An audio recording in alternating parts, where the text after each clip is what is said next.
కాషాయ కాంగ్రెస్ ముఖ్యమంత్రి. ఈయన కాంగ్రెస్ ముఖ్యమంత్రి కాదు, కాషాయ కాంగ్రెస్ ముఖ్యమంత్రి. కాంగ్రెస్ ముసుగులో ఉన్నటువంటి బీజేపీ కాషాయం మిక్స్ అయినటువంటి ముఖ్యమంత్రి మన ముఖ్యమంత్రి గారు రేవంత్ రెడ్డి గారు. అందుకే కాషాయ కాంగ్రెస్ ముఖ్యమంత్రి అని చెప్పేసి మనం టైటిల్ పెట్టడం జరిగింది. బీజేపీ ఆర్ఎస్ఎస్ ప్లాన్ ను అమలు చేస్తున్న రేవంత్ రెడ్డి మైనార్టీ వర్గంపై కక్ష కట్టినట్టు ఇండ్ల కూల్చివేత. మూసీ బెల్ట్ లో పెద్ద ఎత్తున ముస్లింల ఇండ్లు, ఆ వర్గంపై కక్ష కట్టినట్టుగా సర్కారు వ్యవహారం. సీఎం వ్యవహారం పైన ఢిల్లీ పెద్దలకు రిపోర్టు.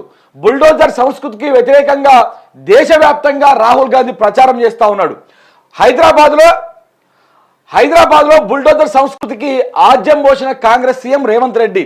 రైట్ వింగ్ పాలిటిక్స్ ను పార్టీలోకి ప్రవేశం. రేవంత్ రెడ్డి తీరుతో పార్టీ వర్గాల్లో ఆందోళన. బుల్డోజర్ సంస్కృతికి హైదరాబాద్ పాత బస్తీలో ఆజ్యం పోసిండు మన ముఖ్యమంత్రి రేవంత్ రెడ్డి గారు. ఈ బుల్డోజర్ రాజకీయాలు బీజేపీ చేస్తూ ఉంటుంది, యూపీలో చేస్తూ ఉన్నది బీజేపీ. బీజేపీకి పడనటువంటి వాళ్ళు, ప్రభుత్వానికి పడనటువంటి వాళ్ళు, అక్కడ ఉన్నటువంటి యోగి ఆదిత్యనాథ్కి నచ్చినటువంటి వాళ్ళ ఇండ్లని బుల్డోజర్లు పెట్టేసి కూలగొట్టేస్తూ ఉంటుంది. అక్కడ కోర్టులు పనిచేయవు, యూపీలో కోర్టు తీర్పులు పనిచేయవు, ఏవి పనిచేయవు. పోతుంది కూల్చేసి వస్తుంది, పోతుంది కూల్చేసి వస్తుంది. సేమ్ అలాంటి రాజకీయమే తెలంగాణ రాష్ట్రంలో హైదరాబాద్లో మన ముఖ్యమంత్రి గారు చేస్తున్నటువంటి పరిస్థితి కనబడుతూ ఉంది. యూపీలో ఏ విధంగా అయితే బీజేపీ బుల్డోజర్ రాజకీయం చేస్తూ ఉందో, తెలంగాణ రాష్ట్రంలో కూడా బీజేపీకి వ్యతిరేకమైనటువంటి పార్టీ, బీజేపీ సిద్ధాంతాలకు వ్యతిరేకమైనటువంటి పార్టీ కాంగ్రెస్ పార్టీ ముఖ్యమంత్రి కూడా గలాంటి రాజకీయమే చేస్తూ ఉన్నాడు. యూపీలో ఏ వర్గాల ప్రజలను టార్గెట్ చేసుకున్నారో కాంగ్రెస్ పార్టీ అధికారంలో ఉన్నటువంటి తెలంగాణ రాష్ట్రంలో కూడా ఆ వర్గాల ప్రజలని, ఆ వర్గాలకు సంబంధించినటువంటి వాళ్ళని టార్గెట్ చేసుకొని బుల్డోజర్ రాజకీయాలు చేస్తున్నట్టుగా అర్థమవుతా ఉంది. కొన్ని లక్షల కుటుంబాలను రోడ్ల పడేసేటువంటి పరిస్థితి కనబడతా ఉంది. హైడ్రా పేరుతోటి పేద మధ్య తరగతి ఈఎంఐలు పెట్టుకొని, లోన్లు పెట్టుకొని కట్టుకున్నటువంటి గూడ్లను ఊలగొడతా ఉన్నాడు. ఇక్కడ ఈ మూసీ నది ప్రక్షాళన పేరుతోటి ఒక వర్గాన్ని మొత్తం టార్గెట్ చేసుకున్నట్టుగా కనబడతా ఉంది. చూడండి ఒకసారి. బుల్డోజర్ రాజకీయం రాష్ట్రంలో ప్రకంపనలు సృష్టిస్తోంది. ఆ ఇనుప చక్రాల కింద పేదల గూళ్ళు నలిగిపోతుంటే అధికార హోదాల మధ్య పెద్దల రాజభవనాలు వెలిగిపోతా ఉన్నాయి. ఈ బుల్డోజర్ సంస్కృతి ఉత్తరాదిన ఎక్కువగా ఉంది. బీజేపీ నేతృత్వంలోని ఉత్తరప్రదేశ్లో పురుడు పోసుకుంది. ఒక వర్గాన్ని టార్గెట్ చేసుకుని చేసినట్టుగా ఉండే బుల్డోజర్ కల్చర్ తాజాగా హైదరాబాద్ నగరానికి పాత బస్తీకి పాకింది. బీజేపీ ఆర్ఎస్ఎస్ వారసత్వాన్ని పునికి పుచ్చుకున్నట్టుగా కనిపించే సీఎం రేవంత్ రెడ్డి తెలంగాణలో కూడా బుల్డోజర్ సంస్కృతిని పెంచి పోషిస్తున్నారు. మూసీ నది పరివాహక ప్రాంతాల్లో ఇండ్ల కూల్చివేతల నేపథ్యంలో ఇదే చర్చ నడుస్తోంది. ఒక వర్గానికి చెందిన వారిని ఇండ్లను మాత్రమే ఎక్కువగా కూల్చివేస్తుండడంతో బీజేపీ ఆర్ఎస్ఎస్ ఫార్ములాను సీఎం రేవంత్ పర్ఫెక్ట్గా అమలు చేస్తున్నారని పలువురు అంటున్నారు. 100% చేస్తున్నాడు, దాంట్లో ఎలాంటి డౌట్ లేదు.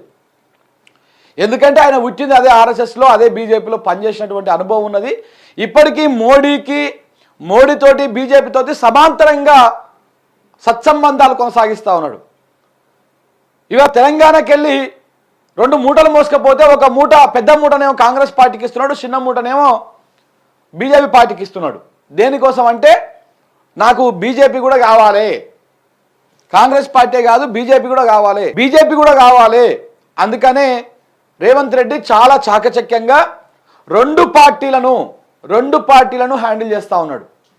ఇటు తన గురువు అయినటువంటి చంద్రబాబు మధ్యవర్తిత్వంతో బీజేపీకి దగ్గరగా, ఇటు కాంగ్రెస్ పార్టీలో ఉన్నాడు, కాంగ్రెస్ పార్టీ ముఖ్యమంత్రి కాబట్టి కాంగ్రెస్ పార్టీకి దగ్గరగా 2 మోసుకపోతున్నాడు. కుడి చేతిలో మోసుకపోయినటువంటి బరువున్న బలం మూటనేమో కాంగ్రెస్ పార్టీకి ఇస్తున్నాడు. ఆ పార్టీలో ఉన్నాడు కాబట్టి ముఖ్యమంత్రిని చేసిరు కాబట్టి ఎడవ చేతిలో ఉన్న జర్రంత బరువు తక్కువ ఉన్నటువంటి మూట తీసుకుపోయాం బీజేపీకి ఇస్తున్నాడు. నన్ను ఓటుకు నోటు కేసు నుంచి కాపాడండి, నన్ను కావాలంటే నేను మీ పార్టీలకు వస్తానటువంటి విధంగా 2 పార్టీలను సమాంతరంగా మెయింటైన్ చేసుకుంటూ వస్తూ ఉన్నాడు.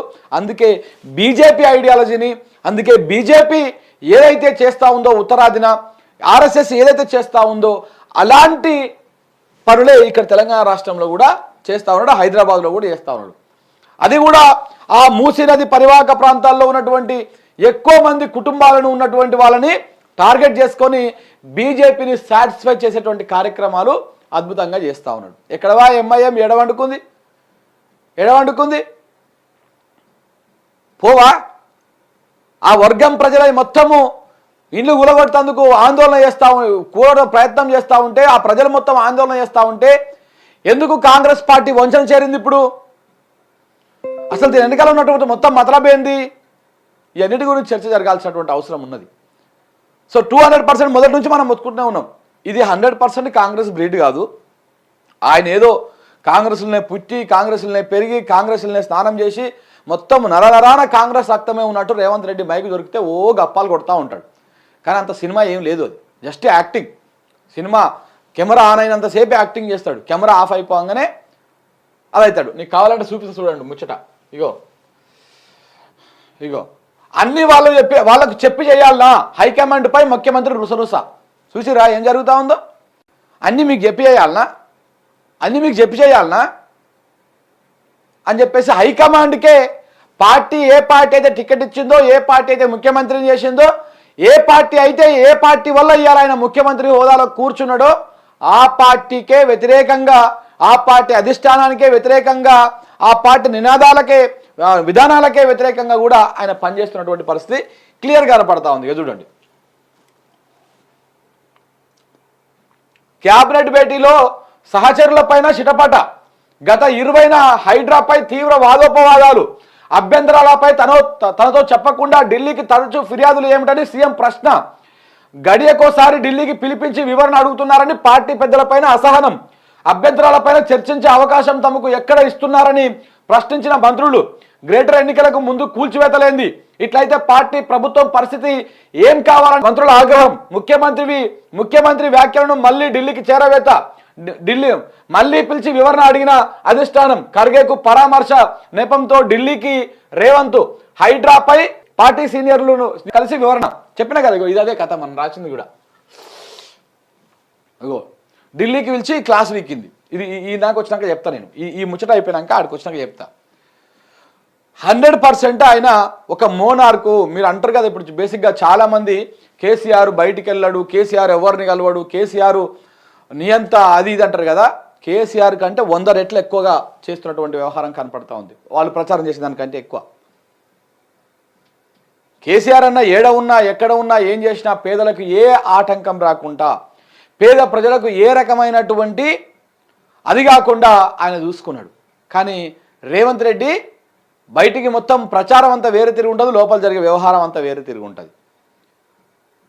ప్రజలను కలుస్తాడు, ప్రజాపాలన, ఇందిరమ్మ రాజ్యం, లొట్టపీస్ రాజ్యం అని చెప్పేసి మొత్తం ఉదరగొడతా ఉంటారు. కానీ సినిమా ఈడ మొత్తం నడిచేది కాషాయ రాజ్యము, బీజేపీ రాజ్యము, బీజేపీ ఎజెండాలు ఇవే నడుస్తూ ఉన్నాయి. ఇవాళ మూసీ నది ప్రక్షాళన పేరుతోటి ఏ వర్గాల ప్రజలను టార్గెట్ చేస్తూ ఉన్నాడు, ఏ వర్గాల ప్రజలు ఇబ్బందులకు గురవుతా ఉన్నారు, ఏ వర్గాల ప్రజలు ఎట్లా అదవుతా ఉన్నారో మీరే ఆలోచన చేయండి ఒక్కసారి. సో ఈ విధంగా కాషాయ కాంగ్రెస్ ముఖ్యమంత్రిగా మారిపోయింది కంప్లీట్గా అయినా. సో ఇప్పుడిప్పుడే అధిష్టానానికి కూడా అర్థమవుతా ఉంది అసలు ఏం చేస్తూ ఉన్నాడు, ఏ విధమైనటువంటి పరిపాలన అందిస్తూ ఉన్నాడు. ఒకవైపు ఏమో టీడీపీకి అనుకూలమైనటువంటి నిర్ణయాలు, ఒకవైపు టీడీపీ ఎజెండాలు అమలు చేయడము, మరొక వైపు బీజేపీ థీమ్ని ఇక్కడ ఇంప్లిమెంటేషన్ చేసేటువంటి కార్యక్రమం కనపడతా ఉంది. అందుకే మూసీ నది ప్రక్షాళన, ఆ ప్రక్షాళన పేరుతోటి ఇంకొక విషయం కూడా చెప్పాలి మీకు. ఇప్పుడు అలా గురువు గారి ముచ్చటే చెప్దాం. ఇక్కడ మనం వేరే వాళ్ళ ముచ్చట అవసరం లేదు, గురువు గారి ముచ్చటే చెప్దాం. అమరావతి అని ఒకటి ఉంది కదా, ఈ అమరావతి సిటీ నిర్మించడానికి ఎంతైతే తెలుసా? అమరావతి సిటీ నిర్మించడానికి పెరిగినటువంటి కాస్ట్ ప్రకారము, డిలే అయిందని ప్రకారం వాళ్ళ ఎస్టిమేషను 40,000 కోట్లు. మన మూసీ కోసం, మూసీ ప్రక్షాళన కోసం 150,000 కోట్లు. ఏం చేస్తున్నారా నాయన మీరు? నాకు అర్థం కాదు. మూసీ నది ప్రక్షాళనకు 50,000 కోట్లు, ఒక సిటీ నిర్మించడానికి 40,000 కోట్లు. చూడండి ఆలోచన ఎట్ట ఉందో. ఈ 150,000 కోట్లలో ఎంత దిగమని చూస్తూ ఉన్నారు, ఎవరెవరికి ఎంతెంత దోష పెడదామని చూస్తూ ఉన్నారు, రాబర్ట్ వాద్రాకి ఎంత దోష పెడదామని చూస్తూ ఉన్నారు, రాహుల్ గాంధీ వాళ్ళకెంత దోష పెడదామని చూస్తూ ఉన్నారు. ఏంది కథ? మీకు వచ్చినటువంటి లెక్క తేడాలు వస్తూ ఉన్నాయా? ఏమైతా ఉంది? ఎందుకు ఈ మూసీ నది ప్రక్షాళన ఎవడు అడిగిండు? ఏ ప్రజలు అడిగిరు నిన్ను? నువ్వు ఓట్లకు పోయినప్పుడు, ప్రచారం చేసినప్పుడు మీ మూసీ నదిని అడుగుతాం 150,000 కోట్లు పెట్టి ఈ మొత్తం ప్రక్షాళన చేస్తాం, 1,00,000 ఇళ్లను కూలగొడతాం, మొత్తం పేద వర్గాలను రోడ్డు మీద పడేస్తాం, కేసీఆర్ కట్టిన డబుల్ బెడ్రూమ్ ఇళ్ళకి పంపిస్తామని ఓట్లు అడిగినావా నువ్వు రేవంత్ రెడ్డి? అట్లా అడగలే కదా. మళ్ళీ ఎందుకు ఇప్పుడు మూసినది ప్రక్షాళన కార్యక్రమంగా వేసుకున్నావు? ఇది 100% ఒక వర్గాన్ని టార్గెట్ చేసేటట్టుగా కనపడతా ఉంది. బీజేపీ మనల్ని పొందడం కోసం, బీజేపీ పంచన చేరడం కోసం. దేనికి బీజేపీ పంచన చేరుతా ఉన్నాడు? ఓటుకు నోటు కేసు ఉన్నది. ఈ ఓటుకు నోటు కేసు ఏదైతే ఉందో, ఈ ఓటుకు నోటు కేసు ఇవాళ కేంద్రం గుప్పిట్లో ఉన్నది. సో కాబట్టి దాన్ని నుంచి కాపాడడం కోసము దాంట్లో కనుక జడ్జిమెంట్, ఫైనల్ జడ్జిమెంట్ వచ్చిందనుకో, దీంట్లో కనుక ఫైనల్ జడ్జిమెంట్ వచ్చిందనుకో కథమే, గోవిందా పరిస్థితి. సో కాబట్టి అన్ని విధాలుగా ఆలోచన చేసుకొని రేవంత్ రెడ్డిని ముఖ్యమంత్రి చేయడమే కాంగ్రెస్ పార్టీ చేసినటువంటి మొట్టమొదటి తప్పు. రేవంత్ రెడ్డిని ముఖ్యమంత్రి చేసినప్పుడే ఇక ఏమంటారు దాన్ని, పక్కంలో బల్యం పెంచుకున్నట్టు అనమాట. సో 100% దాంట్లో ఎలాంటి డౌట్ లేదు. కావలసుకొని ఆయన చేయాల్సిన కార్యక్రమాలన్నీ ఆ రోజు నుంచే మొదలు పెట్టుకొని చేస్తూ ఉన్నాడు. సో దాంట్లో కూడా ఎలాంటి డౌట్ లేదు. ఇది ఒకసారి చూడండి. ఇక